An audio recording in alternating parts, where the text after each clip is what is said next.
Chapter 23.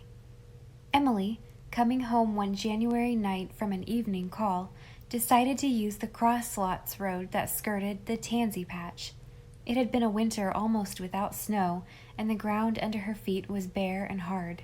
She seemed the only living creature abroad in the night, and she walked slowly, savoring the fine, grim, eerie charm of flowerless meadows and silent woods, of the moon breaking suddenly out of black clouds over the lowlands of pointed firs, and trying, more or less successfully, not to think of the letter that had come from Ilse that day, one of Ilse's gay, incoherent letters where one fact stood out barely.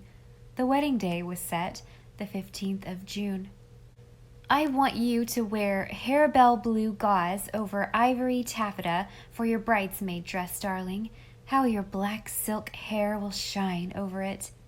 My bridal robe is going to be of ivory velvet, and old Great-Aunt Edith in Scotland is sending me out her veil of rose point, and Great-Aunt Teresa in the same historic land is sending me a train of silver oriental embroidery that her husband once brought home from Constantinople. I'll veil it with tulle. Won't I be a dazzling creature? I don't think the dear old souls knew I existed till Dad wrote them about my forthcoming nuptials. Dad is far more excited over everything than I am. Teddy and I are going to spend our honeymoon in old inns, in out-of-the-way European corners, places where nobody else wants to go, Vallombroso and so on. That line of Milton's always intrigued me. Thick as autumnal leaves that strew the brooks in Vallombroso. When you take it away from its horrible context, it is a picture of sheer delight. I'll be home in May for my last preparations, and Teddy will come the 1st of June to spend a little while with his mother. How is she taking it, Emily? Have you any idea? I can't get anything out of Teddy, so I suppose she doesn't like it. She's always hated me, I know, but then she seemed to hate everyone, with a special venom for you. I won't be particularly fortunate in my mother-in-law. I'll always have an eerie feeling that she's secretly heaping maledictions on my head. However, Teddy is nice enough to make up for her. He really is. I'd no idea how nice he could be, and I'm growing fonder of him every day. Honestly, when I look at him and realize how handsome and charming he is, I can't understand why I'm not madly in love with him. But it's really much more comfortable not to be. If I were, I'd be heartbroken every time we quarreled. We're always quarreling, you know me of old. We always will. We'll spoil every wonderful moment with a quarrel. But life won't be dull. Emily shivered. Her own life was looking very bleak and starved just then. Oh, how nice it would be when the wedding was over. The wedding where she should be bride. Yes, should, and was to be bridesmaid, and people done talking of it. Harebell blue over ivory taffeta, sackcloth and ashes, rather. Emily Starr. Emily almost jumped. She had not seen Mrs. Kent in the gloom until they were face to face, at the little side path that led up to the tansy patch. She was standing there, bareheaded in the chill night, with outstretched hand. Emily, I want to have a talk with you. I saw you go past here at sunset, and I've been watching for you ever since. Come up to the house. Emily would much rather have refused, yet she turned and silently climbed the steep, root-ribbed path, with Mrs. Kent flitting before her like a little dead leaf, borne along by the wind. Through the ragged old garden, where nothing ever grew but tansy, and into the little house that was as shabby as it had always been. People said Teddy Kent might fix up his mother's house a bit if he were making all the money folks said he was. But Emily knew that Mrs. Kent would not let him, would not have anything changed. She looked around the little place curiously. She had not been in it for many years, not since the long-ago days when she and Ilse and Teddy had been children there. It seemed quite unchanged. As of yore, the house seemed to be afraid of laughter. Someone always seemed to be praying in it. It had an atmosphere of prayer. and old Willow to the west was still tapping on the window with ghostly fingertips. On the mantel was a recent photograph of Teddy, a good one. He seemed on the point of speaking, of saying something triumphant, exultant. "Emily, I found the rainbow gold, fame, and love." She turned her back on it and sat down. Mrs. Kent sat opposite, a faded, shrinking little figure, with a long scar slanting palely across her bitter mouth, and lined face, the face that must have been very pretty once. She was looking intently, searchingly at Emily, but, as Emily instantly realized, the old, smoldering hatred had gone out of her eyes, her tired eyes that must once have been young and eager, and laughter lit. She leaned forward and touched Emily's arm with her slim, claw-like fingers. "You know that Teddy is going to marry Ilsa Burnley?" she said. "Yes." "What do you feel about it?" Emily moved impatiently.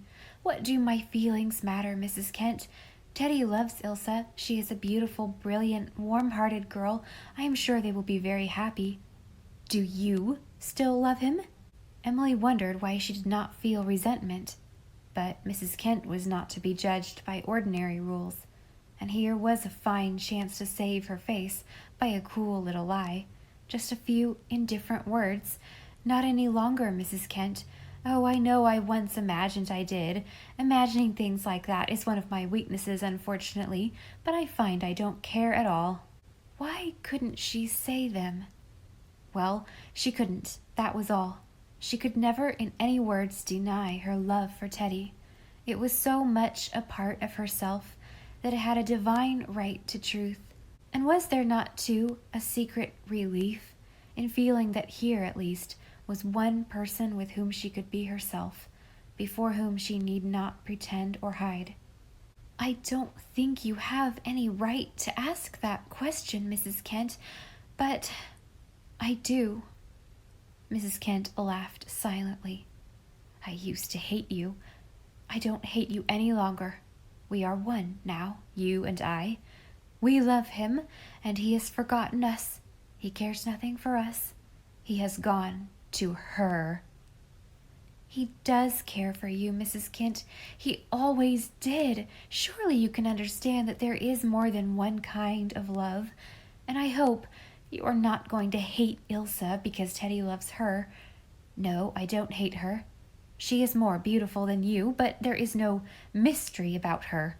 She will never possess him wholly as you would have. It's quite different. But I want to know this. Are you unhappy because of this?" "No, only for a few minutes now and then. Generally, I am too much interested in my work to brood morbidly on what can't be mine." Mrs. Kent had listened thirstily. Yes, exactly. I thought so. The Murrays are so sensible. Someday, you'll be glad this has happened, glad that Teddy didn't care for you. Don't you think you will?" "Perhaps." "Oh, I am sure of it. It's so much better for you. Oh, you don't know the suffering and wretchedness you will be spared. It's madness to love anything too much. God is jealous. If you married Teddy, he would break your heart. They always do. It is best. You will live to feel it was best." Tap, tap, tap went the old willow. "Need we talk of this any more, Mrs. Kent?" "Do you remember that night I found you and Teddy in the graveyard?" asked Mrs. Kent, apparently deaf to Emily's question. Yes, Emily found herself remembering it very vividly. That strange, wonderful night when Teddy had saved her from mad Mr. Morrison, and said such sweet, unforgettable things to her. "Oh, how I hated you that night!" exclaimed Mrs. Kent. "But I shouldn't have said those things to you. All my life I've been saying things I shouldn't. Once I said a terrible thing, such a terrible thing. I've never been able to get the echo of it out of my ears. And do you remember what you said to me? That was why I let Teddy go away from me. It was your doing. If he hadn't gone, you mightn't have lost him. Are you sorry you spoke so?" "No, if anything I said helped to clear the way for him, I'm glad. Glad." "You would do it over again?" I would. And don't you hate Ilse bitterly? She has taken what you wanted. You must hate her. I do not. I love Ilse dearly, as I always did. She has taken nothing from me that was ever mine. I don't understand it. I don't understand it, half whispered Mrs. Kent. My love isn't like that. Perhaps that is why it has always made me so unhappy. No, I don't hate you any longer. But oh, I did hate you. I knew Teddy cared more for you than he did for me. Didn't you and he talk about me? Criticize me? Never. I thought you did. People were always doing that. Always. Suddenly Mrs. Kent struck her tiny hands together violently. Why didn't you tell me you didn't love him any longer? Why didn't you? Even if it was a lie. That was what I wanted to hear. I could have believed you. The Murrays never lie. Oh, what does it matter? Cried tortured Emily again. My love means nothing to him now. He is Ilse's. You need not be jealous of me any longer, Mrs. Kent. I'm not. It isn't that. Mrs. Kent looked at her oddly. Oh, if only I dared. But no, it's too late. It would be no use now. I don't think I know what I'm saying. Only, Emily, will you come to see me sometimes? It's lonely here, very lonely. So much worse now when he belongs to Ilse. His picture came last Wednesday, no, Thursday. There is so little to distinguish the days here. I put it up there, but it makes things worse. He was thinking of her in it. Can't you tell by his eyes he was thinking of the woman he loves? I am of no importance to him now. I am of no importance to anybody. If I come to see you, you mustn't talk of him, or of them, said Emily, pityingly. I won't. Oh, I won't. Though that won't prevent us from thinking of them, will it? You'll sit there, and I'll sit here, and we'll talk of the weather, and think of him. How amusing. But when you've really forgotten him, when you really don't care any more, you'll tell me, won't you? Emily nodded and rose to go. She could not endure this any longer. And if there is ever anything I can do for you, Mrs. Kent, I want rest. Rest, said Mrs. Kent, laughing wildly. Can you find that for me? Don't you know I'm a ghost, Emily? I died years ago. I walk in the dark. As the door closed behind her, Emily heard Mrs. Kent beginning to cry terribly. With a sigh of relief, she turned to the crisp, open spaces of the wind and the night, the shadows and the frosty moon. Ah, one could breathe here.